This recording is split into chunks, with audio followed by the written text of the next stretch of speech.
Hi, Susan. Hi, I'm so glad to have you on the show. I am We were in so. Intensati. I was Mhm, watching you just get into mhm. the movement. You're an Intensati regular. You're Breaking Up a Sugar Facebook group regular. And I thought, how have I not had Susan on the podcast yet? You have so many things to Intensati, tell us. yes, it has truly transformed me. And it was something at the beginning, like you've said before, it felt really out there. It Oh, felt yeah. totally uncomfortable, but I knew within a day or two, like, because those new thoughts were in my mind, and I Right. knew this is a part of my path. I mean, I sort of think in my own recovery, I've been in it a long time. And so anytime something feels like super uncomfortable and like unfamiliar, and there's this little girl screaming inside of me, I'm sort of like, maybe push through that one. I'm learning that. I'm the whole lean in. I'm totally. I understand it now. I might say mine is more of push in. Like there's no leaning. My my little girl's like, no, it's more of a gentle rhinoceros push in, but Right. like I appreciate that yours is lean. And so talk us through like your story a little bit, just like a little snippet, like what happened that had you breaking up with sugar, and where are you now? It's definitely been complicated Ain't for that a the long truth? time. Mm-hmm. It really, I mean, the first thing that I can really remember was when I was probably 4 or 5, and my family still would joke about this, that my mom noticed her bag of brown sugar was missing, Mm, and it was in my closet with a big spoon in it. And I think that, and I know like we all, I mean, kids love sugar. Kids are gonna like do funny things with food. But really reflecting on that recently has made me realize that was at such a young age that I knew that that was my escape. I knew that that was like my coping, that's what I was drawn to. And it was super easy to hide my entire life for the most part from other people, knowing that that's how I coped. It was a quiet way, and it was a way that other people couldn't really see. could they And so see I it in like your weight gain, or were you just sort of like a normal so weighted kid? Or no, I definitely with weight gain, but not so extreme that I think it was so noticeable. I think it on the outside, it probably looked very normal with weight fluctuation back and mm-hmm. forth. And so I would eat like crazy, and then I would go through periods of like, I've got to be good, I've got to like Mm-hmm. restrict, and I've got to exercise. And so, a little bit of weight would come off and then more would come back on. And it was always that back and forth. So your relationship sort of with sugar and with using food to heal feelings, I guess, right? Sounds like it started Absolutely. around 4. Absolutely. Namaste. Yeah. Namaste. Me too. Yeah. What do you remember about your relationship with food at that time? I know for me, it was always about how can I get it? Like I'm at Mhm. Rye Playland being like, okay, like my mom's not going to let me have churros, but maybe like Jen Corwin's mom will let me have churros. So I'm going to go with Jen Corwin's mom. Like I was like, I was scheming for it. But did you have the same experience? Like, were you in relationship with food Yes. after that brown sugar moment? Yes. And I mean, and I think I always tried to like play it off in like a healthy, moderating way. Like, I mean, I remember coming home from school and I would get a bowl of strawberries, but I would get this huge bowl of sugar to dip them in. Yeah. Things like that where like in my mind, it's like, it's not that bad. Like I'm Mhm. eating, but it always was. I wouldn't do it in front of people because I knew I couldn't, control it. Or eat the way you wanted Um, to, for sure. Yeah. Yeah, so, like, I feel like I could keep up the appearance for a while, even though there was no moderation or control or, like, lines on the backside. Mhm. And I had a lot of other, like, just kind of weird food traumas throughout my life, like, in middle school, we went to a place that basically was like a slaughterhouse, and so, like, Mm. we had to watch that, and that, like, really changed my relationship with, like, eating meat, like, and so I was a Wow. vegetarian for a long time, and, I had all these restrictions that I put on myself, and so then I would let myself, like, it was, like, okay to eat the junk food and the processed food, And then I developed really severe food allergies during my pregnancies. And so I was really restricted of almost the top 8 allergens plus other things. And so Wow. I had all these restrictions. So in my mind, it was like, well, I can't eat X, Y, and Z. So I'm going to eat the potato chips and I'm going to eat the gluten-free cake. And I'm going to, like, I gave myself this pass. I mean, which makes a lot of sense, right? I mean, this is Yes, like, this is the truth of restriction in general. It's like Vegas, like the absolutely. house always wins for every, for every restriction, there's a binge coming right Absolutely. after Yes. it. Yes. I'm also curious because when relationship with food starts at such a young age, the kind we're talking about, like, were your parents involved? Did they start to moderate your food? Did they start to tell you, no, you just were? Because like, when you're Mm, saying to me like, oh, I was like hiding the food and I wasn't eating the way that I wanted to in front of people at a young age, I'm curious about where you got the messaging that it wasn't okay to be just like eating bags of I brown sugar in front of everybody. Right. I think I really would go, you would like kind of survey the audience, right? And try to fit in with what everybody else was Mm, doing. And right. I could tell that mine wasn't the same. Like people could eat a dessert with dinner or have one cookie. And so I would have the one cookie with everybody else. But then like afterwards, when nobody would be around, I'd be just like, I couldn't stop it. I find But that it, so yeah, fascinating yeah. because our stories are so different there. And I wouldn't even know what like, I was getting the feedback from everybody around me that I wasn't okay the way that I was eating Mhm. food. And I don't even, I think it might be worse. I mean, I'm not here to compare pain. I'm a Brene Yeah. Brown lover, but you sort of, what I hear you saying is like, you like sort of intuitively inside Mm. were like, something's This not is about right here. I gotta, Yeah. And it was like I knew I felt like that was normal, that you kind of like on the outside have to put on this show.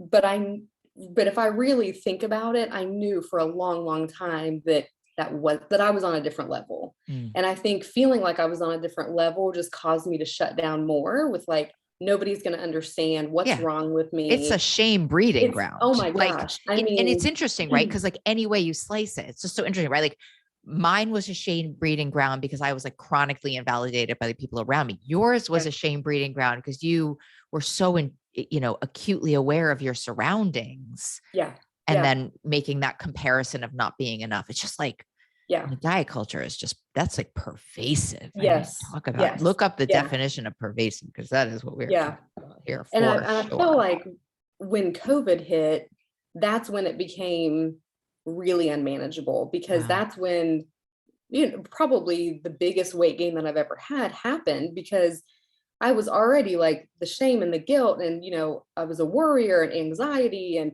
especially with stuff around the food allergies, like I was scared of food. Like Right. there was so much turmoil. And then when COVID hit and everybody was home, like my coping mechanism is to like binge my brains out. Yeah. And, like everybody's home, there's this whole extra level of anxiety and depression. And then I couldn't hide it really to myself or anybody else because I gained so much weight. And so that's when, that was really what kind of my rock bottom moment where I found you. And it was like, Yeah, oh, take us there. So just understanding from like the age of like 4 till now, there was just uh-huh, like what you would try a diet or you were just really uh-huh, into this food allergy stuff. Like yeah. what would be happening from like 4 to like this bottom moment? I mean, very, very back and forth, very, and I look back now and I'm like, okay, it was always that black or white, Mm. good or bad.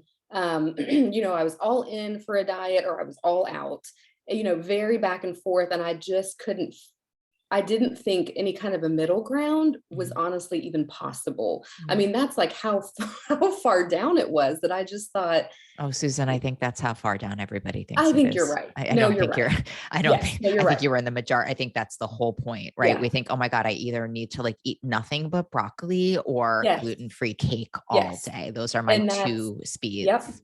Yep, and that's where I was, and I mean, one of the first things that you said was, that beliefs are just repeated Repeated thoughts, thoughts. and that's really when I started to think, gosh, like, what have the stories I've been telling myself, but, Mm. I'll back up really quick and tell you how I found you. Oh no, I So want to hear about, I mean, that's yeah, lovely, but also take us to this rock bottom moment. So you're in COVID, you have yeah, 4 kids, yeah, y'all are locked up in a house yep, together. we were virtual school, homeschool. My husband was home, so this level of stress that honestly I had never experienced in my life. I mean, I'm not sure any of us ever experienced a No, oh global my gosh, pandemic, you know? no, let alone trying to deal with like barely dealing with day-to-day life, let alone, everything else. Like, but then again, that kind of reinforced too, well, we have the ability to be home. We're lucky, we're blessed, we're Cool. healthy. That's But isn't that a tricky space to be? yeah, Talk but about quick inside, shutdown of feelings. Other people have it worse. yes. It's called comparative suffering. And that 100%, So that, toxic. yes, that, I mean, I feel like I've always shut down with, well, people have it so much worse than this. This is not a real problem. Like, and so that, I mean, that really, I think, drove most of my just shutting down. Because who am I to complain? Like, we're healthy, we're home, we're figuring this out. But at the same time, like inside, like it was not inside of me, it was not Yes. okay. Not What okay. was, tell us, like, bring us inside of you at your bottom. Oh, treat. I mean, yes. And so like a friend had shared that she was doing this miracle morning by this book by Hal Elrod. And it seemed like the weirdest thing that I'd ever heard. And I thought, I am not like, I'm a night owl. That is when I eat. That is when I drink. That is when I like try to decompress. But for whatever reason, I don't even know why, I got it on Audible and listened to it. And I just kind of thought, okay, I'm gonna start getting up early. Like, if this really is supposed to like change my life, okay, it doesn't make sense how it's gonna work, but I'm gonna try. And so I kind of mustered through that for a couple months. And I had this horrible, like late night binging, drinking, just this really, really bad moment. And it really started, it was all day. And so that next morning when my alarm clock went off early, and the only reason I got out of bed, honestly, was I felt like I kind of needed to punish myself for like what I had done the day before. It was like, I want to stay in bed, but you know what? Like, I did this. I shouldn't have done oh my gosh, I shouldn't have done this. I'm going to get up, even if it kills me. In that morning, I swear it was like divine intervention. I came downstairs, started making my coffee, and immediately the thoughts turned to, I need a diet. I need a program. I need a plan. I've got to figure out, this can't keep happening. And this voice, said to me, this is a behavior issue. This isn't you just not being able to track your food. Maybe you need therapy. And I had never even thought about that before. And I just thought that's interesting. I'm thinking I need to sign up for another like restrictive program. And so and then the download you got was like, this is in your heart and soul. This is in your heart and soul. This is not in a journal writing down your food. No, this is a bigger issue. And so do you believe that? Do you believe that today? Oh, yes. Yeah. Yeah. That this is a bigger issue. Yeah. Oh, 100%. 100%. Like you say, it's not about the food, but it's all about the food. I mean, it's, yeah, absolutely. And so I Googled something like behavior therapy overeating. Like, I can't remember exactly what I typed.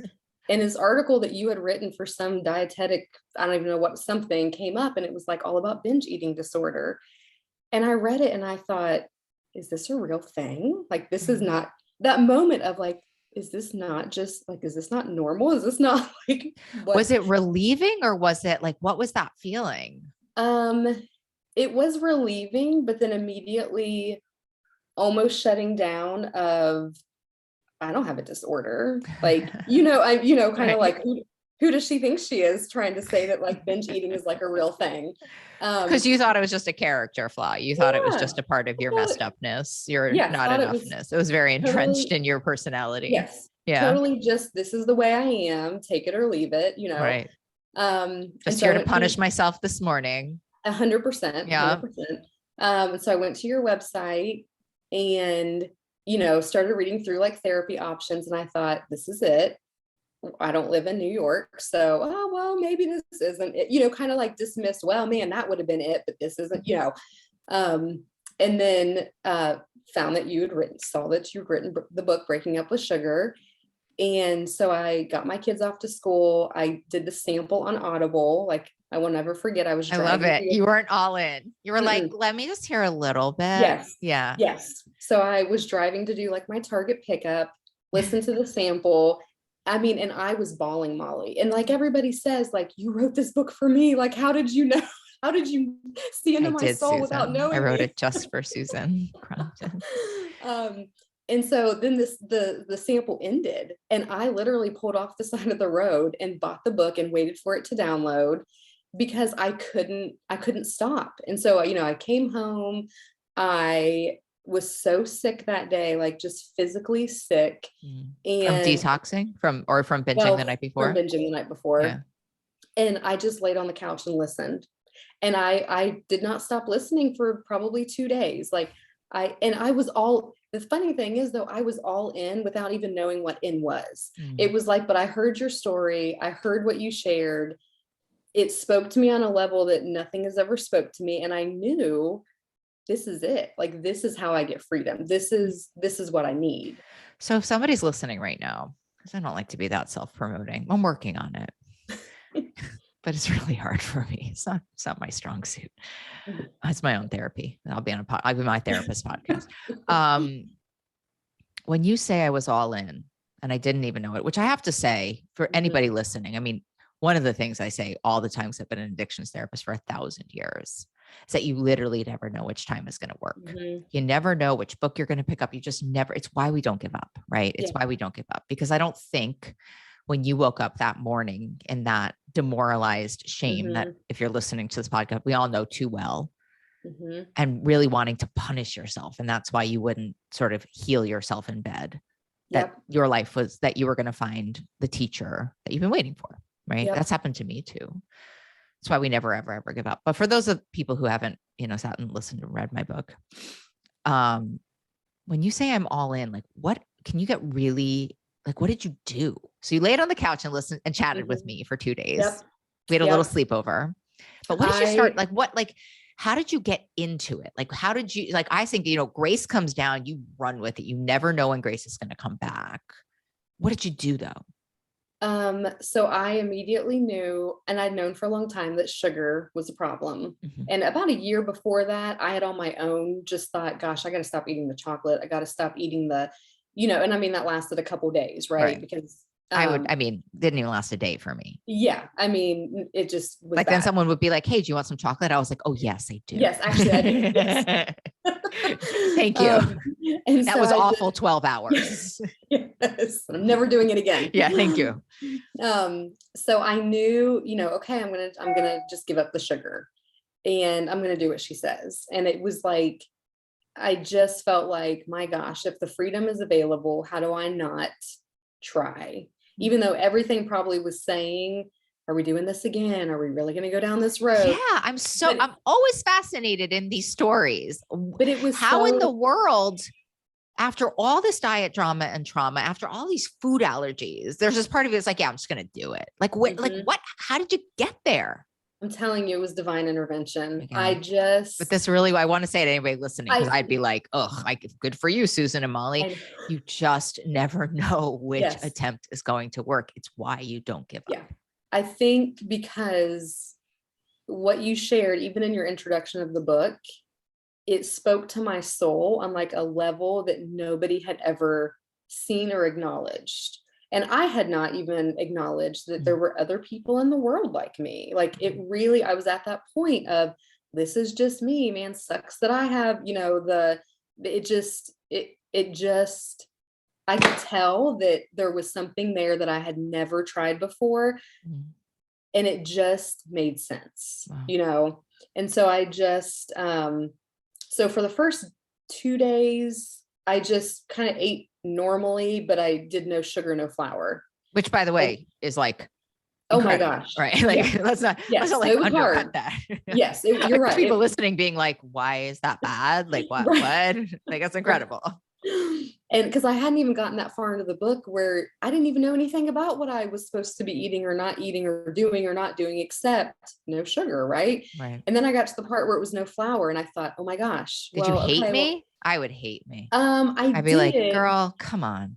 I did, only more so because I had been gluten-free for like 8 years. Oh. And then I took the rice flour away. Well, no, but I had been able to add the gluten back in for about maybe 8 or 9 months before this. And so that to me was this huge moment of I'm normal. I can eat, I don't have to eat with restrictions. I can actually eat what other people eat, but I can't handle to eat like other people It's a eat. tricky one. I And really so I love, had, right. Mhm. yeah, so I had been able to eat, like I'd been able to eat this real food again with all the gluten and the breads and so then so part of me thought, gosh, I'm going to take this away again, but then the other part of me thought I've done it before, but I didn't do it in a healthy way.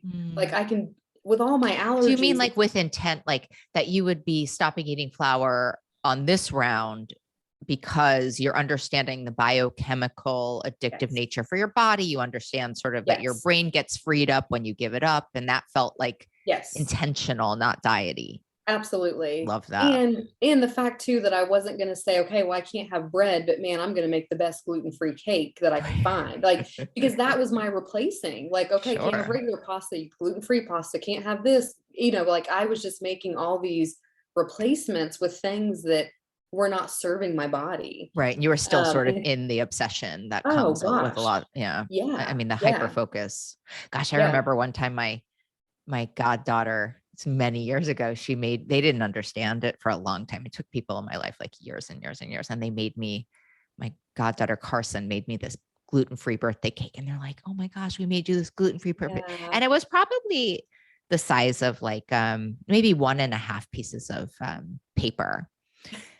And I looked at that gluten-free birthday cake and I thought, well, that's my serving, you know. Right. What's everybody else going to eat? What's And I I would say make that these. to say I Yeah. have a problem with sugar and Yeah. flour. That's Yeah. not I a mean, normal response to looking at a cake. no, and I would make these gluten-free desserts and my grandmother was a cake baker and so I had her, homemade icing recipe and so I mean Yeah. I would, We that can went get on real. everything. Oh People can my get, there's such a gosh. halo effect to gluten free. It's like, you know what I Yes. mean? It's like how I feel about fruit juice, which I could talk about all day, but Yeah. yeah. Yeah. So, okay. So you gave up the flour. Let's Mhm. talk about so first of all, how long you've been doing this? Like 2 years, 2.5 years? Where are we? Um almost 5 months. Oh my It's gosh. I That's mean, it was amazing. November, I think 8th was the day that I started. Um And so when when even just hitting that 66 days, thinking, okay, I'm going to do this for 66 days, it seemed like such a long, impossible I time. know. Um, And we and say now I'm like, 66 days in the book because just for those listening who haven't listened, that's the first day that you get like automacy in your brain where it feels like, oh, okay, I can do yeah, this again. So yeah, you were like 66 days. Yeah, right. yeah, yeah. And I think when I finally hit maybe 30 days or so, I started to think, okay, maybe I can actually do this. I mean, I really didn't think, I didn't have that belief in myself that I can even make it 66 But how days. did you get to 30 not believing you could do 30? Uh, yeah. I mean, with intention, and with making connections with people like me. I mean, the connection was huge. And early on in the Facebook group for breaking up with sugar, I mean, in hearing you just always talk about how connection is so important and that the connection is the opposite of addiction. And, I think I had one of my very first posts in that group, and I'm normally a very private Yeah. person. What made you decide to post in that group? I love you. You're like undercutting the most important facts. Like, so lots of people join that group. There's thousands of people in that group. Yeah. You know what I mean? So what made you decide like, oh, I'm going to be an active member in this group? Like, how did you, I mean, me too. I'd be like, okay, I'm Yeah. going to like, am I free of sugar addiction now? Like I didn't Yeah. realize you had to like work it. Yeah. I think I just knew deep down in my soul that it wasn't going to work without it, that it was just going to be another diet, that it was just going to be another way to set myself up for failure. And just the culture that you set forth of just be vulnerable, be open, like make connections. I think that just hit me in a way that I thought, okay, well, if I don't do that, I'm probably not going to be successful. And I want this to work. I want this to be the end of this crazy roller coaster I've been on my whole And you life. had a sense that it could be, it sounds like. Yes, I did. Deep down, hearing your story. And then, of course, when you join a group, you start looking at all the posts and trying to like, Brown talks about like fitting in versus belonging. Like, how do I fit into this group? How do I, and I think I just realized early on, I'm not here to fit in. Like, I need to speak authentically for other people to connect. And as much as I feel like I can connect with people, and I love when people are open and honest and vulnerable with me. Oh, I me was never too. comfortable with doing the opposite or doing that with people. And so I just decided I've got to post my introduction. I've got to, jump in. And this sweet lady, on the other side of the world, basically, like, we've connected and we FaceTime, and she was like, she's the day, started a day before me. And it was like, let's connect. And I thought, oh, okay, well, I've heard about a power circle. I guess here we go. And but I walked in blindly without an expectation. And oh my gosh, that relationship with her has been amazing. And Well, it also sounds like connecting. you just didn't let any critic come in and tell you you couldn't do it. No, because I felt like for the first time ever, I belonged there. Mhm. Like, there were people like me, and it finally, it made everything clear, and it made everything click. And then once you kind of detox and you get the sugar and the flour out, and you can hear your thoughts more clearly, then you can act on them. And then and that's when, Sadi came in, and, Intensati, yeah. yes. Well, I And think it's really fascinating because you really jumped in. I mean, I I think if did. anybody's listening to like, good for you, Susan, I can't do this. I mean, what I'm hearing from this story is I'm sort of like this too. It's like, you're like, okay, so I'm going to do this, but I'm going to do every little bit of it. The woman's going to ask me to FaceTime. I'm going to say yes. Yeah. Molly says there's this spiritual fitness class. I'm going to say yes. I'm going to post I'm going to say yes. Like, you are the epitome. Like, if I had to make a title for you, it's like, yes. You're like, Right. yes, that's it all day. After so many years of just shutting down and no, Right. it Well, shutting, just, yeah. And numbing with yeah, food. yeah, yeah. I mean, even after that first intensati class, so somebody else had asked you on maybe a coaching call, like, what do we do about exercise? Do we still exercise? And your response was wonderful. And I feel like it was kind of freeing of, well, kind of depends like how you're doing it, or how I was kind of punishing myself with getting up early. I've always used exercise as like a form of punishing myself. Like, Yeah. and so I feel like with that, and so I wasn't going to stop exercising. I had this weird fall I stepped in a hole in my yard, and I like severely sprained my ankle. Mhm. And it's like, God knows sometimes I need a little extra because I wasn't going to stop, and so I had to sit and I had to be still. And I was really mad that that happened.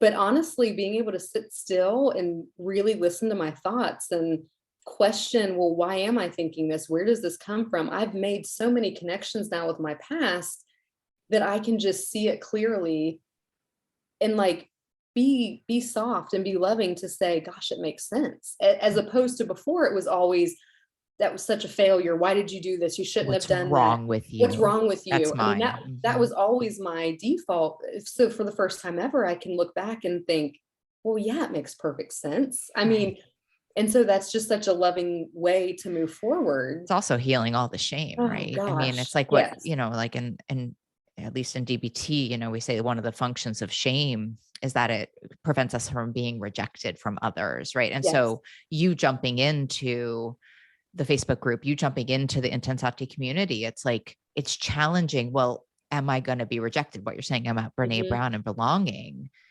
And it's like, I just always love that. And listen, if you're listening and you're struggling, like, I get it. Like, and I get that you might really hate us right now, but the real truth of all of this is, one becomes two, becomes three, becomes Mhm. 10, right? So it's like Mhm. saying yes to the Facebook call says yes to Sati, says yes Mhm.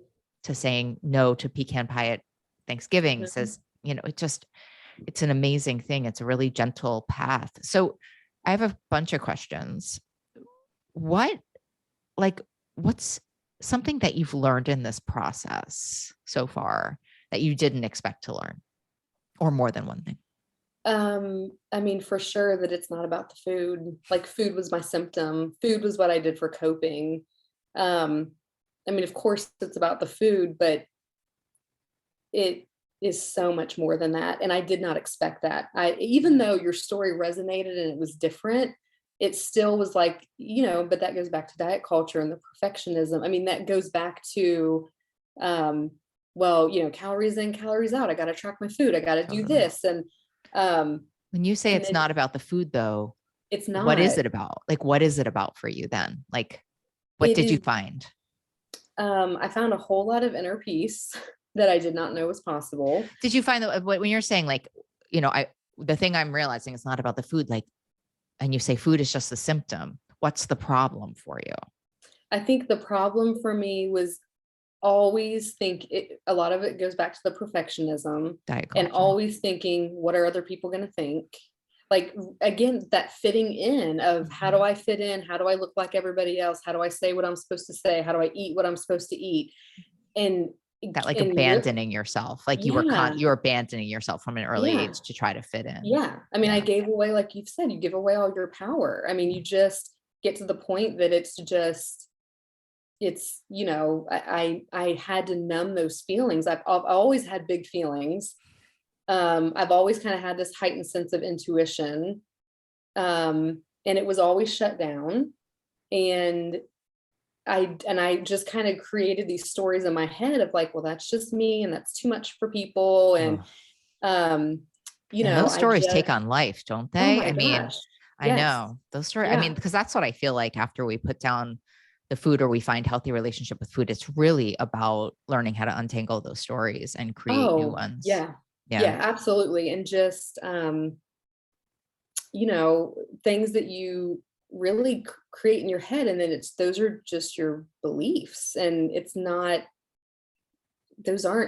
true, they're not helpful, I mean, even, things that you've said before about, like, there's things I realize now, well, that doesn't serve me, Mhm. and that might serve somebody else, and that's great, but this is my story, this is who I am. Well, it's so hard to decipher that when you're knee deep in food, whether, I mean, by Mhm. the way, whether it's sugar and flour or whether it's, you know, buckets and buckets of brie, right? So Yeah, whether it's sugar, flour, volume, I mean, it's yeah, really hard to be able to say, you know what, that is not my truth. Like I yeah, am enough. Like it's very hard to say that yeah. when you're deep in self harm. It just Yeah, is. yeah, yeah, and I was always very chatty, I always talked too much, and, my dad would, offer to pay me a quarter on the way home from church, like, if I would just not say anything the whole way home, and just so chatty, and, Oh, we all joke about it, but like, "Oh, my report card always said talks too much," and, and so I just, like, to your point earlier, I had this internal sense of, like, I'm too much, I've right. gotta be quiet, I've gotta fit the mold. I need to be good. I need, so that food is what shut all that down. And so Yeah. now I'm realizing, oh my gosh, like, no, I'm not too much. My emotions are good things. I need to, I just didn't have those things validated. And so I just stuffed them down any way I could. And so now, the next step I know is feeling those emotions, processing those emotions, speaking my truth, um and so that's been really, really powerful. And that's what, especially with this group and connecting with other people, that's everything. It's Yeah. just that And you have connection so and many being wonderful validated. things to say. I mean, it's such a funny thing, the lies that we take on from our childhood, Mhm, right? I mean, mhm, quite the opposite, right? Like you mhm. have so much to say. I don't Yeah. ever want you to stop talking. Yeah, yeah, and I mean, the fact that just I felt like I was just too much, but, Yeah. that's just silly, Well, it's yeah. And usually when we're like the craziest part of that, right?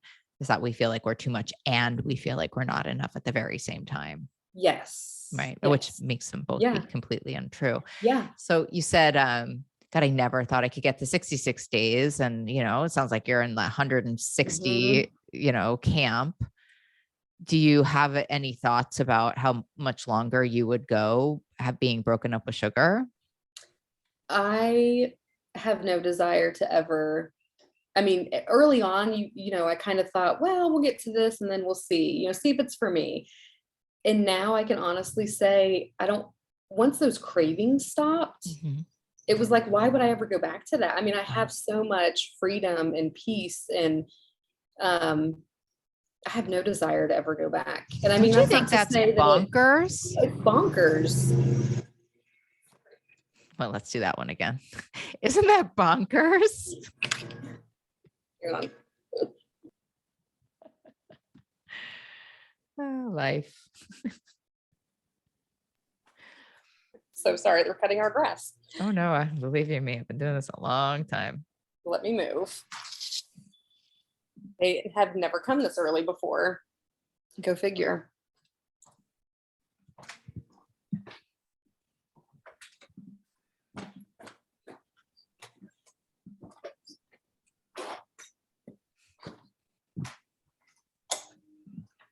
Okay.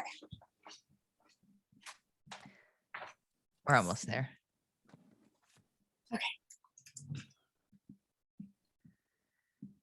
So yeah, I think that's so crazy that there comes, do you know the moment in which that happened for you where you were like, yeah, I just like that it isn't like another benchmark. Okay, if I can get past this, if I can get past this, it doesn't feel that way. You're not like, okay, if I could just get to my birthday, you're just like sort of, this is sort of the way for me. Yeah, I mean, I can think of specific things that happened where I had these aha moments. But and it was before 66 days, I have to say. It was before that I thought, why would I throw this away? You know, like there's no, like you've said, I'm going to guard this with my life. Like this is worth guarding. And so I knew that day 67 was going to be the same as day 66, which was the same as day 35. And, you know, at first, so Marianne and I, the friend that I connected with early on, we were like, what are we going to count to next? What day do we want to get to? And then it was like, we don't really need to count days anymore. You're like, right. Well, every once in a while we'll be like, gosh, can you believe it's almost 5 months? Gosh, no. But you know, you just, I got early on, one thing that helped me was I pulled out an old journal. And I thought, I'm just going to write down the date on each page. And then that's where I was going to kind of track my food, like plan out for the RRP, what I was going to eat. And so I wrote a date for each page. And then of course got to the very last page, and that just happened to be day 66, you know, of course, just by coincidence. Just by coincidence. And so seeing that little stack of pages, knowing like, this is all I have to get through, and then I'll figure out the rest.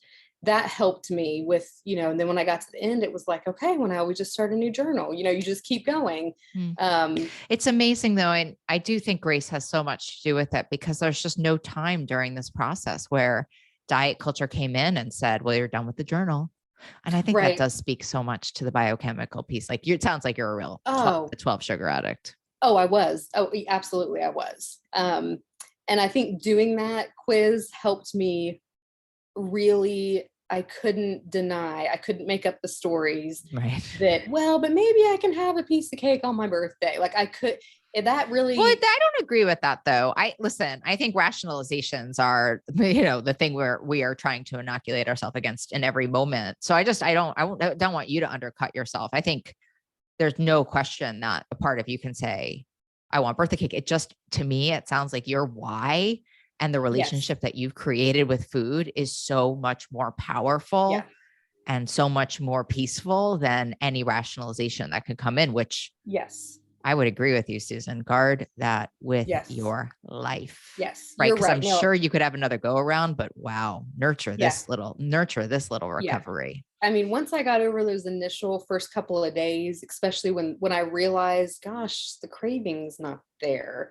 I mean, that's, that biochemistry point of thinking, okay, so if I don't have the cravings, then, you know, it made me realize how stuck I was on with that vicious cycle. And it was like, I finally kind of could step back and see it. And to your point, like we all have a choice. We can choose. And that choice to eat that one little whatever, never in a million years would be worth what I have now. Yeah. And also if you have it, like just get back on. Like, yes. and starting to deal more with that divorcing dieting and perfectionism. I mean, all of that, it just spoke to my soul and made perfect sense, that it just was so validating in a way that I never knew could be validated. Wow. Hey, let's check in with you in a year. I was just thinking, let's check in with you in a year. Stay tuned to what you're craving. We're going to check in with Susan in a year and see what a year and 5 months looks like for you. Yeah. I mean, I get to spend a lot of time with you. I spend every Tuesday morning with you, and I get to spend a lot of time. And I got to say, like, thanks for thanks for being a beautiful example of how a relationship with food works. You're a real Yeah, powerful example absolutely. of that. So grateful for Yeah. everything about you. Thank you. Thanks for coming on the show, my love.